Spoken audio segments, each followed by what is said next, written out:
బాధ పెట్టడానికి చాలా తేలిక మార్గం ఏది అంటే మాట. మాట చేత పెట్టినటువంటి బాధ అంత కష్టంగా ఉంటుంది.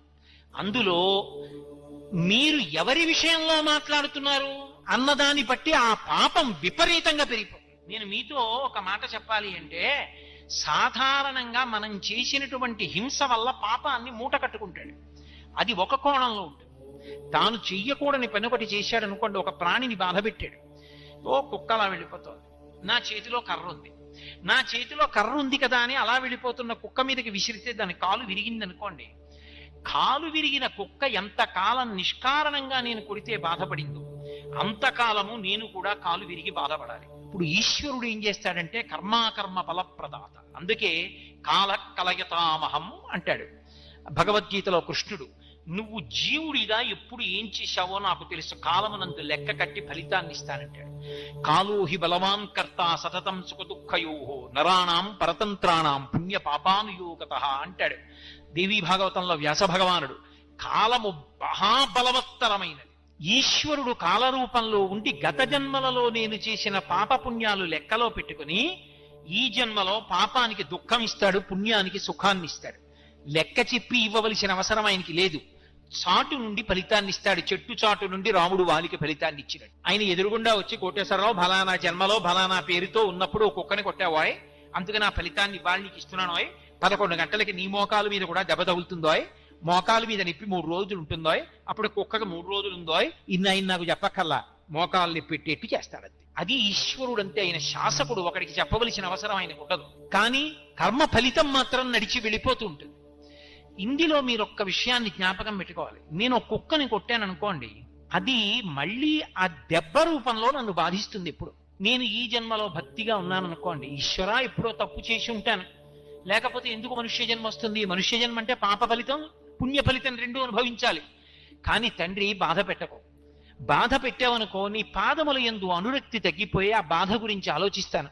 వద్దు, నా పాపములు క్షమించన్నాను అనుకోండి, అలా కుదరదు. చేశావు కాబట్టి ఫలితం అనుభవించాలంటే ఇప్పుడు నీ చేసిన కర్మ గొప్పదవుతుంది. ఈశ్వరుడు గొప్పవాడు కాడు. ఈశ్వరుడు ఏం చేస్తాడంటే భక్తితో జీవనం చేస్తున్న వాడి యొక్క కర్మ ఫలితాన్ని తగ్గిస్తాడు. అందుకే నమశివాభ్యాం అశుభాపహాభ్యాం అని ఆపదామపహర్తారం దాతారం సర్వసంపదాం ఈ శ్లోకాలు ఎందుకు వచ్చాయి? ఇప్పుడు నేను భక్తితో ఉన్నాను, గత జన్మలలో చేసిన పాపానికి ఫలితం ఇవ్వవలసిన సమయం ఆసన్నమైంది. నేను గుండెలు బాదుకుని ఏడవలసినటువంటి పరిస్థితిని ఈశ్వరుడు కల్పించాడు. వీడిప్పుడు మారాడు, నన్ను నమ్మాడు, నీ చెప్పినట్టు బ్రతుకుతున్నాడు. కాబట్టి వీడి కష్టాన్ని తగ్గిస్తానని పాము కరవవలసిన వాణ్ణి చీమతో కరిపించి విడిచిపోయాడు. అది ఆయన శక్తి, ఆయన ఈశ్వరుడు. ఆయన అలా ఎందుకు చేశాడని అడగడానికి ఆయన అసలు ఎందుకు అలా చేశాడో మనకి తెలుస్తుందా? చేసిన కర్మ తెలియదుగా. నాకే తెలియనప్పుడు ఇంకొకరికి ఎలా తెలుస్తుంది అడగడానికి? అది ఈశ్వరత్వం అంటే. కాబట్టి ఒక్కొక్క తప్పు పాపాన్ని మాత్రమే ఇస్తుంది. మహాభక్తులైనటువంటి వారి జోలికి వెళ్ళారనుకోండి, అది ఎంత ప్రమాదాన్ని తీసుకొచ్చేస్తుందంటే యుక్తాయుక్త విచక్షణ లేకుండా, శాస్త్రం మీద సరి అయిన అవగాహన లేకుండా, విషయం గురించి సక్రమంగా తెలుసుకోకుండా కేవలము అవతల వారిని బాధ పెట్టడానికి తెంపరితనంతో ప్రవర్తిస్తే భగవంతుడు ఏం చేస్తాడంటే అవతారంగా కిందకొచ్చేస్తాడు. అవతారము అన్న మాటకు అర్థం ఏంటో తెలుసా? తార అంటే ఎక్కడో ఉండడం, తారస్థాయిలో పాడాడంటారు. అవతార వ్యతిరేక పదం. మాంసనేత్రంతో చూడడానికి యోగ్యంగా కిందకొస్తాడు. ఏదో చక్షుతో అన్నాను అనుకోండి, అందరికి అర్థం కాదు. మాంసనేత్రము ఏం బెగబెట్టి గుండెలు బాదుకోక్కర్లేదు, అర్థం అవడానికి ఆ మాటే వాడాలి. మాంసనేత్రంతో చూడడానికి యోగ్యంగా కిందకి దిగి వస్తాడు ఆయన. ఇప్పుడు ఎందుకు వస్తాడో తెలుసా? అసలు ఆయన అలా రావడానికి కారణం ఏమిటో తెలుసా? ఆయనే చెప్పుకున్నాడు, పరిత్రాణాయ సాధూనాం, పరమ భాగవతోత్తములైన వారిని రక్షించడానికి వస్తాను. అలాగా వినాశాయచ దుష్కృతాం, ఆ వాళ్ళని బాధ పెట్టిన వాళ్ళని చీల్చి చెండాడడానికి ఓ రూపంతో కిందకు వచ్చేస్తాను. అంటే ఈశ్వరుడు కూడా ఉద్వేగం పొందేది ఎప్పుడు అంటే భాగవతుల జోలికి నువ్వు వెళ్ళావా, ఆ హింస కట్టి కుడిపేస్తుంది, ఈశ్వరుణ్ణి దింపేస్తుంది భూమి మీదకి. అంత క్రోధానికి కారణమవుతుంది. అది సామాన్యమైన దోషం కాదు.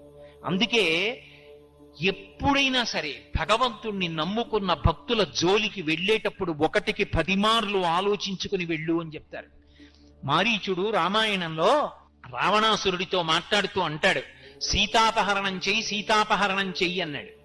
అంటే మారీచుడు అన్నాడు, ఏమిటో సీతమ్మను అపహరించి తెమ్మంటున్నావు, అంత తేలిక అనుకుంటున్నావు, ఆ దోషం ఉట్టినే పోతుంది అనుకుంటున్నావా? సీతమ్మను అపహరించి తెస్తే రాముడు కనపడకపోతే, సీతమ్మ ఏడిస్తే, సీతమ్మ కన్నుల వెంట నీటి చుక్క పడితే, రావణ నువ్వు ఒక్కడివే చచ్చిపోతాననుకుంటున్నావేమో. వెతికి వెతికి వేటాడేస్తాడు రాముడు. కళత్రాణి చ సౌమ్యాని మిత్రవర్గం స్థైవచ యదీచ్ఛసి చిరం భోక్తమ్మ కృధారామ విప్రియం. ధర్మాన్ని నమ్ముకున్న రాముడి జోలికి వెళ్ళవద్దు. రామో విగ్రహవాన్ ధర్మ సాధు సత్యపరక్రమ. మారీచుడు చెప్పాడు ఈ మాట, రాముడు రాశీభూతమైన ధర్మము అని. రాశీభూతమైన ధర్మమైన రాముడి జోలికి వెళ్ళావా, కట్టి కుడిపేస్తుంది. అది అలా ఇలా కుడపదు. నిన్నొక్కడనే బాధ పెడుతుంది అనుకుంటున్నావేమో, అది మళ్ళీ నీకు ఫలితంగా ఇవ్వడం మొదలు పెట్టిన నాడు తెలుస్తుంది. కళత్రాణి చ సౌమ్యాని మిత్రవర్గం స్థైవచ. భార్యలు, బిడ్డలు, నిన్ను నమ్ముకున్న సైనికులు, నీ ఆస్తి, నీ ఐశ్వర్యం, నీ కాంచన లంక సర్వము నశించిపోతాయి. నువ్వు అలా నిలబడి ఉండగా ఒక్కొక్క తల తరిగేస్తాడు రాముడు. ఒక్కొక్క తల తరుగుతుంటే దేవతలందరూ వచ్చి పైన నిలబడతారు. నిలబడి శభాషను సంతోషిస్తారు. చచ్చాడు రా పాపాత్ముడంటారు. ఆ రోజు తెచ్చుకోకు, రాముడి జోలికి వెళ్ళకు. సాధు పుంగవుల జోలికి వెడితే, ధర్మాత్ముల జోలికి వెడితే, వాళ్ళు బాధపడితే ఒకడితో విడిచిపెట్టదు, వాడితో ఉన్న వాళ్లతో కలిపి కాల్చేస్తుంది. వెళ్ళవద్దు, బాధ పెట్టవద్దు. ఆ హింస పరమ ప్రమాదకరము. అది హాస్యానికి కాని, కేవలముగా ఏమైందిలే అని కాని అంతంత సాహసాలు చెయ్యవద్దు. అవి చాలా ప్రమాదకరమైన సాహసాలు అని హింస విషయంలో శాస్త్రం హెచ్చరిక చేస్తుంది. అందుకే భాగవతంలో దేవతలందరూ ప్రార్థన చేస్తే శ్రీ మహావిష్ణువు మాట్లాడతారు. ప్రహ్లాదోపాఖ్యానంలో మాట్లాడుతూ ఆయన ఒక మాట అంటారు, శుద్ధ సాధులందు సురలందు, శుద్ధ సాధులందు సురలందు శృతులందు గోవులందు విప్రకోటియందు ధర్మ పదవియందు తవిలినాయందు వాడెన్నడలుగు నాడు హింస పొందు అన్నాడు. ఇదే మాట వాడాడు. హింస పొందు అన్నాడు. అల్లా ఇల్లా ఉండదు నేను పెట్టే బాధ. ఎంత కాలానికి నేను పెట్టిన బాధ గుర్తు తెచ్చుకుని మిగిలిన వాళ్ళు ఉలిక్కి పడతారు. అమ్మ బాబోయ్ అంటారు, వినడానికి చదవడానికి భయపడతారు. అలా చంపుతారు. అందుకే ప్రహ్లాదుడి జోలికి వెడితే హిరణ్యకశిప సంహారం మామూలుగా చేశాడా? మామూలుగా చేయలేదు. అవతల బ్రహ్మగారికి ఇచ్చిన మాట నిలబెట్టి తొడల మీద పడుకోబెట్టి గోళ్లతో కడుపు చీల్చేశాడు, గుండెలు బద్దలు కొట్టేశాడు, నిత్తురు తాగేశాడు. ఎందుకు ఆవేశం? నరసింహావతారం గురించి జరిగితే ఎందుకు ఉలిక్కి పడతారు?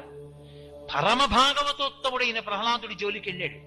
అందుకే ఆయన చెప్పాడు, నేను ఎప్పుడు విపరీతమైన కష్టాలిస్తానో తెలుసా? శుద్ధ సాధులం, నన్ను నమ్ముకుని బ్రతుకుతున్నవాడి జోలికెడితే. శుద్ధ సాధులందు సురలందు, దేవతల జోలికెళ్ళి అదే పనిగా దేవతల్ని నింద చేస్తే, శుద్ధ సాధులందు శురలందు శృతులందు వేదాన్ని నింద చేస్తే, శుద్ధ సాధులందు సురలందు శృతులందు గోవులందు, గోవుని హింస పెట్టినా, గోవుని సంహరించినా, గోవుని కొట్టినా, గోవుని బాధ పెట్టినా, విప్రకోటియందు వేదం చదువుకుని భగవంతుణ్ణి నమ్ముకుని పరమ భక్తితో జీవనం చేస్తున్న వాళ్ళ జోలికి వెడితే, అటువంటి బ్రాహ్మణులను చెనకితే, విప్రకోటియందు ధర్మ పదవియందు ధర్మం జోలికెళ్ళి ధర్మాన్ని పాడు చేస్తే, తవిలి నాయందు చిట్ట చివరికి నన్ని ధిక్కరిస్తే, తవిలి నాయందు వాడెన్నడలుగు నాడు హింస పొందు. వాడు ఎప్పుడు వాటి జోలికెళ్ళి పాడు చేస్తాడో ఆనాడు వాడు హింస పొందుతాడు. అంటే విడిచిపెట్టడం అన్న మాట ఉండదు. వాడు పడిన కష్టాలు జ్ఞాపకం తెచ్చుకుని మిగిలిన వాళ్ళు ఒళ్ళు దగ్గర పెట్టుకునేటట్టు చేస్తాను. తస్మాత్ జాగ్రత్త అన్నాడు. అందుకే హింస చెయ్యడం అనేటటువంటిదే పరమ ప్రమాదకరం. ఆ హింస పెద్దలైనటువంటి వారు, పరమ భాగవతోత్తములైనటువంటి వారి జోలికి వెళ్ళేటప్పుడు 1కి 10 మార్లు ఆలోచించాలి. లేకపోతే అక్కరలేనటువంటి కష్టాలన్నీ వస్తాయి. అక్కడతో పోదు. శాస్త్రం చెప్పిన మాట ఏమిటో తెలుసా?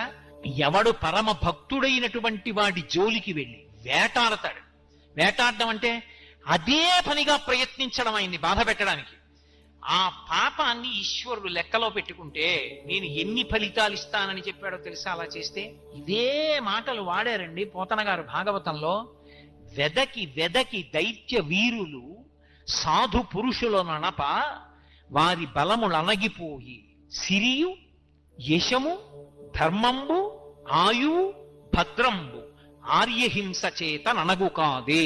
ఇది భాగవతం యొక్క తీర్పు. ఆర్యహింస, ఆర్యులు అంటే భగవంతుణ్ణి నమ్ముకుని బ్రతుకుతున్నవాళ్ళు. వాడు అమాయకుళ్ళ చేతకాని వాళ్ళ కనిపించాడని నువ్వు భక్తుల జోలికి వెడితే ఎన్ని ఇస్తానని చెప్పాడో తెలుసా? వెళ్ళావు కాబట్టి నీకు తెలియదు, నీ బలం అణిగిపోవడం ప్రారంభమైపోతుంది. వెదకి వెదకి దైత్యవీరులు సాధువుల ననపా వారి బలములు అణగిపోయి, ఆ వాళ్ళని బాధ పెట్టాననుకుంటున్నావు, నీ బలం అణిగిపోతుంది. 2, యశము, కీర్తి నశించిపోతుంది. ధనము క్రమక్రమంగా కలిసి రావడం పోయి ఐశ్వర్యం మధ్య పతనం అయిపోతుంది. అందుకే సిరియు, దానితో పాటు యశము, ధర్మము, ఆ బుద్ధి వ్యగ్రతని పొందేస్తే ధర్మం పోతుంది మనిషిలో. ధర్మము, ఆయుర్దాయం క్షీణించిపోతుంది. భాగవతుల జోలికి వెళ్ళాడు కాబట్టి. స్వర్గము, ఉత్తమ లోకాల్ని పొందడు, శరీరం పడిపోయిన తర్వాత పాపకూపంలో పడిపోతాడు. స్వర్గము, వీటిపోవు, ఇవన్నీ కూడా నశించిపోతాయి. ఎందుచేత? ఆర్యహింస చేత ననగు కాదే. ఆర్యుల జోలికి వెళ్లి పెద్దలైనటువంటి వారిని బాధ పెడితే ఆ బాధ కారణంగా అన్ని ఉపద్రవాలు వస్తాయి. అందుకే హింస అన్న మాటని అన్వయం చేసుకునేటప్పుడు నీ వలన హింస జరుగుతోందా అని ఆలోచించుకున్నప్పుడు పొరపాటున కూడా భగవంతుణ్ణి నమ్ముకున్న భక్తుల జోలికి వెళ్ళవద్దు. ఆయన పైకి ఎలా కనపడనివ్వండి, కేవలం ఆయన భజన చేసుకునేవాడు కానివ్వండి. ఆయన మహావిద్వాంసుడా, శాస్త్రం తెలుసున్నవాడా, ఇవి కాదు. ఆయన భగవంతుణ్ణి నమ్ముకుని ఎప్పుడూ భగవన్నామాన్ని భజన చేసుకుంటూ కూర్చుంటాడంతే. తొందరపడి ఆయన మీద పరిహాసమాడడం, తొందరపడి ఆయన మనసు ఖేదపడేటట్టుగా ప్రవర్తించడం చెయ్యవద్దు. ఎందుచేత? ఎలా ఉన్నాడన్న దాన్ని బట్టి కాదు, ఆయన భగవంతుణ్ణి నమ్ముకుని ఉన్నాడు. వెళ్లకుండా ఉండు, అదే నీ జీవితానికి మంచి. కాబట్టి ఆర్యహింస చేత ననగు కాదే. ఇది భాగవతంలో హింసకి సంబంధించినటువంటి విషయం మీద చెప్పినటువంటి పరమాద్భుతమైనటువంటి తీర్పు.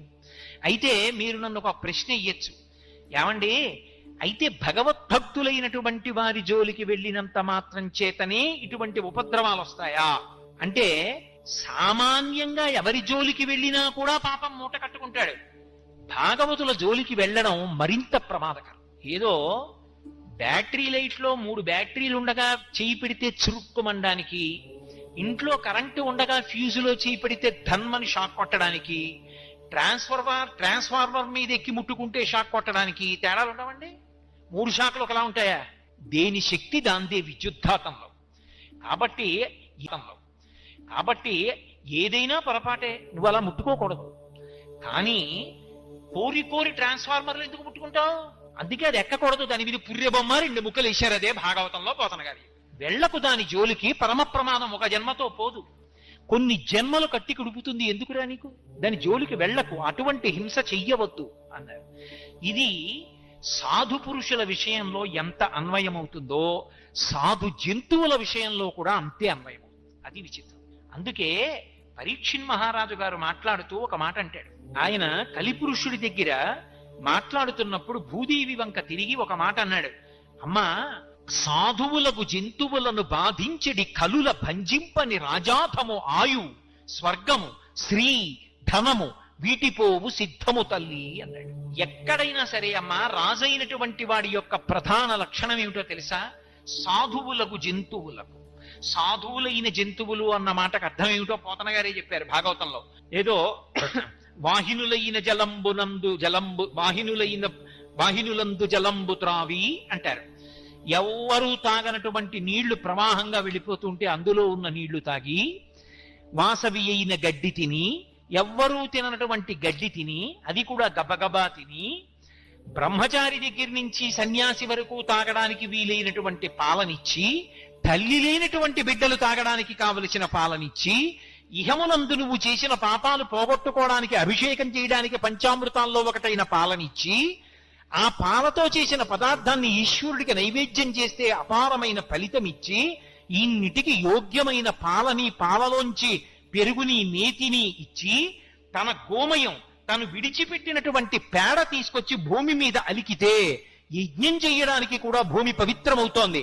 అటువంటి పేడని ఇస్తూ పంచగవ్యములలో ఒకటైనటువంటి మూత్రాన్ని ఇస్తూ నీకు అక్కర్లేని గడ్డిని, నువ్వు తాగని నీటిని తాగి నీకు ఇహమునందు పరమునందు పనికొచ్చేటటువంటి ఇన్నిటిని ఇస్తున్నటువంటి పరమ సాధుమూర్తి అయినటువంటి గోవుని బాధ పెడితే దాని అర్థం సాధువులకు జంతువులకు అంత మనకక్కర్లేనివి పుచ్చుకొని మనకి ఇహము పరము ఇన్నిటిని కల్పించగలిగినటువంటి అద్భుతమైన పదార్థములను ఇవ్వగలిగినటువంటి జంతువులను బాధ పెడితే నిష్కారణంగా ఈశ్వరుడు అంగీకరించాడు.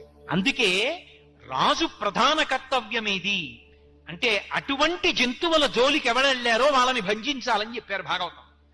వాళ్ళని వెంటనే అలా బాధ పెట్టకుండా నిగ్రహించాలి. అలా చేయకపోతే నేనంటలేదు, పోతన గారు అంటున్నారు భాగవతంలో, వ్యాసుల వారు చెప్పిన మాట చెప్తున్నారు. సాధువులకు జంతువులను బాధించడి కలుల భంజింపని రాజాధము ఆయు ధనము స్వర్గము శ్రీ వీటిపోవు సిద్ధము తల్లి. అమ్మా, ఎప్పుడైనా సరే సాధువులైన జంతువుల్ని బాధ పెట్టేటటువంటి కలులను భంజింపనటువంటి పరిపాలకుడు ఎవరుంటాడో అటువంటి వాడి యొక్క ఆయుర్దాయము నశించిపోతుంది, అటువంటి వాడి యొక్క ఐశ్వర్యము పతనమైపోతుంది, అటువంటి వాడికి శరీరం పడిపోయిన తర్వాత ఊర్ధ్వలోకవాసం ఇవ్వరు. అందుకేనమ్మా లోకంలో దుష్టజన నిగ్రహంబును శిష్టజనానుగ్రహంబును నృపులకు స్రష్ట విధించెనని పురాణ ద్రష్టలు చెప్పెదరు. ఇది సత్యము తల్లి అంటాడు. ఒక రాజు ఏం చెయ్యాలి అంటే దుష్టులైనటువంటి వారిని భంజించాలి, సాధు పురుషులైనటువంటి వారిని రక్షించాలి. దుష్టులను భంజించి శిష్టులను రక్షించకపోతే ఆ రాజు అని పేరు తెచ్చుకోలేడు.